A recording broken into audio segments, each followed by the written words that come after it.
Thursday, January 15th, 2026, AGNDD Intelli Report topic. Fundamental differences remain over Greenland's future after White House meeting, Danish Foreign Minister says. Please pardon any visual and informational inaccuracies in this partially AI-generated article-based video. Fundamental differences remain over Greenland's future after White House meeting, Danish Foreign Minister says. By Caroline Linton, Catherine Watson. Updated on January 14, 2026, 7:27 p.m. EST, CBS News. Washington. The U.S. and Denmark still have fundamental differences over the future of Greenland, but will continue to talk, Denmark's foreign minister said after a White House meeting Wednesday, amid President Trump's push to take over the Arctic island. Denmark's foreign minister, Lars Løkke Rasmussen, met with Greenland's Minister for Foreign Affairs, Vice President J.D. Vance, Secretary of State Marco Rubio, and other officials. Løkke Rasmussen described the meeting as a frank but also constructive discussion on long-term security in Greenland. The Danish official said they've agreed to establish a high-level working group to determine a way forward on Greenland, as Mr. Trump remains intent on acquiring the semi-autonomous territory within the Kingdom of Denmark. Løkke Rasmussen said they still have a fundamental disagreement, but we also agree to disagree. There is clearly a disagreement, he said in a press conference with reporters in Washington. We agree that it makes sense to try to sit down on a high level to explore whether there are possibilities to accommodate the concerns of the president, while we at the same time respect the red lines of the Kingdom of Denmark. Whether that is doable, I don't know, Løkke Rasmussen said, adding he hopes they can take down the temperature. The Danes asked for the meeting.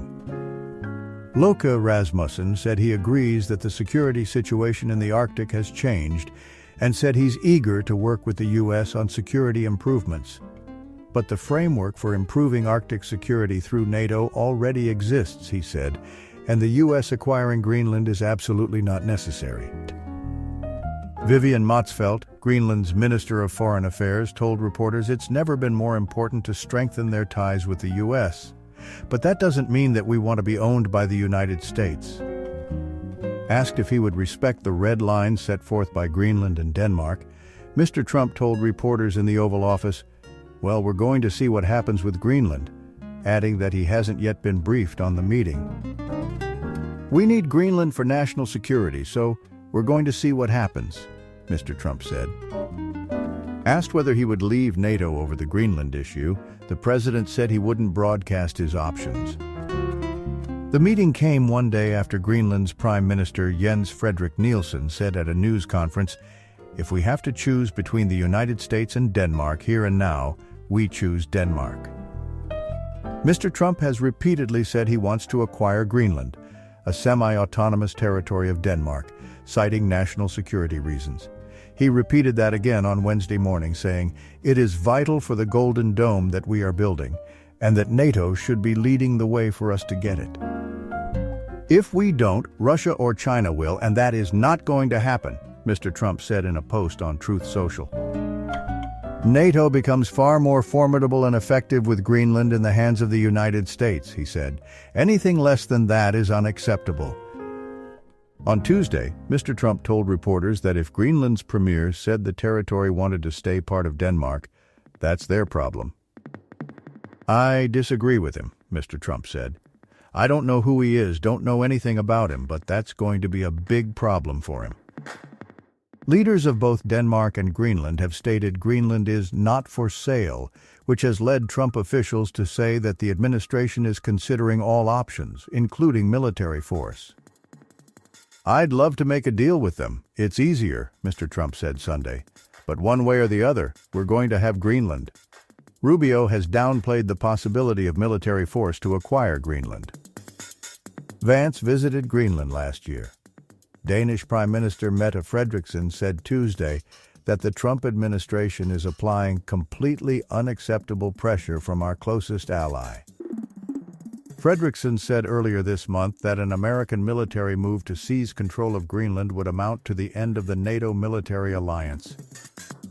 Denmark is a NATO member, And NATO's Article 5 states that if a NATO ally suffers an armed attack, all members will consider it an attack on them as well, and do what they need to aid the attacked nation. Tensions were high ahead of the meeting, as was concern about a further fracturing of the relationship with the U.S.-NATO ally.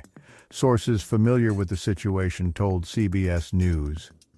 The Danish government expected to present an offer for enhanced cooperation with the U.S. and access in Greenland in terms of military presence and NATO presence, the sources said. The Danes wanted clarity on what the U.S. is pressing for beyond that offer, and whether a financial plus-up is being demanded, the sources said. They wanted to know if Mr. Trump's intent is to have control or political ownership, which concerns them, given the clear objection of the Greenlandic government to either. Greenlandic officials have been clear that they want the island to belong to Denmark. A European official from a nearby country said there is some concern that Denmark may be miscalculating by demanding this meeting with the U.S., because it could formalize and potentially harden positions around what could otherwise be rhetorical pressure by Mr. Trump. On Wednesday, Republican Senator Mitch McConnell of Kentucky took to the Senate floor to voice his disapproval of intervening in Greenland's affairs and to emphasize the importance of maintaining a united NATO alliance.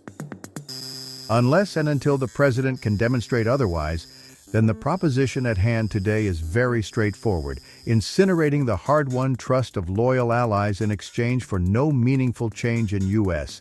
access to the Arctic, McConnell said. That's allies plural, because this is about more than Greenland. It's about more than America's relationship with its highly capable Nordic allies. It's about whether the United States intends to face a constellation of strategic adversaries with capable friends, or commit an unprecedented act of strategic self-harm and go it alone. Margaret Brennan, Kristen Brown, and Olivia Gazis contributed to this report. Thank you for watching this AGNDD Intelli report, dear viewers. Please like, subscribe, and click the bell button to get notified during new uploads. And make sure to tune in next time. Stay safe and healthy. Cheers.